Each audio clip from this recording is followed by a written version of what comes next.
Easter Sunday. It's the moment everything hinges on. Resurrection Sunday. The tomb is empty. The stone is rolled away. He is alive. But something strange. There's no trumpet blast. No thunder shaking the heavens. No cosmic announcement across the skies. Just a quiet garden, a weeping woman, a voice that gently says, Mary.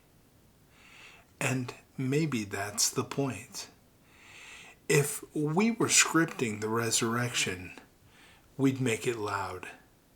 We'd have Jesus riding a chariot of fire straight into Jerusalem, angels flanking him with swords drawn, Pilate falling on his face, the religious leaders trembling.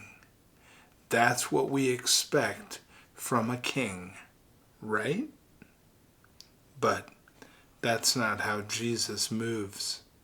Not then, not now.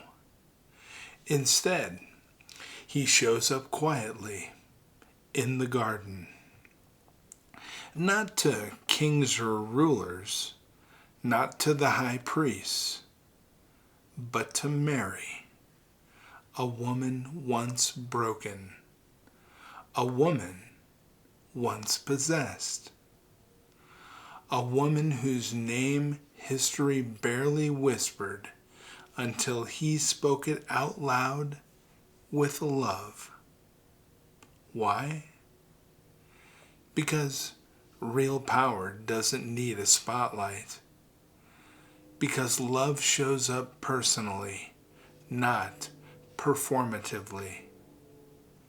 Because the resurrection wasn't just a divine mic drop. It was a tender invitation.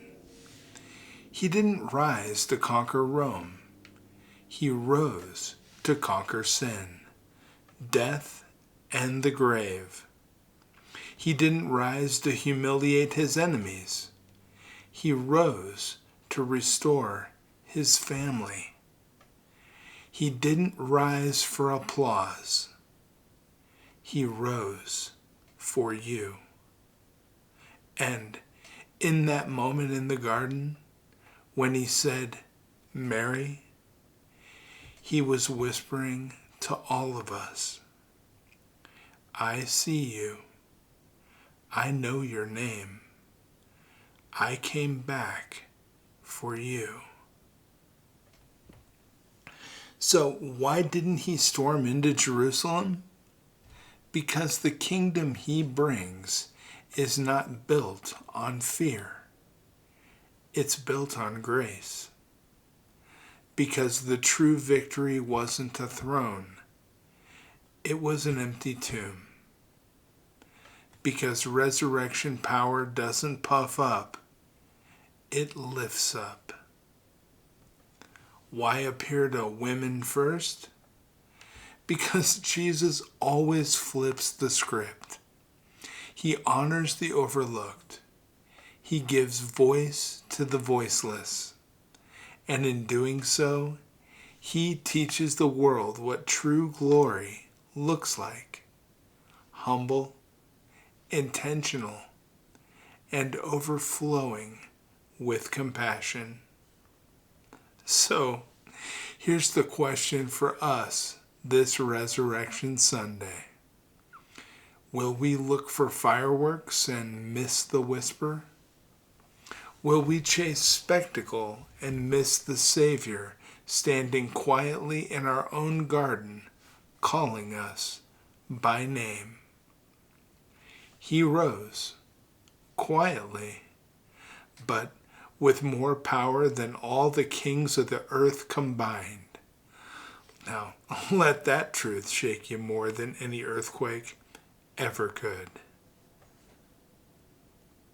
This week, listen for the quiet voice.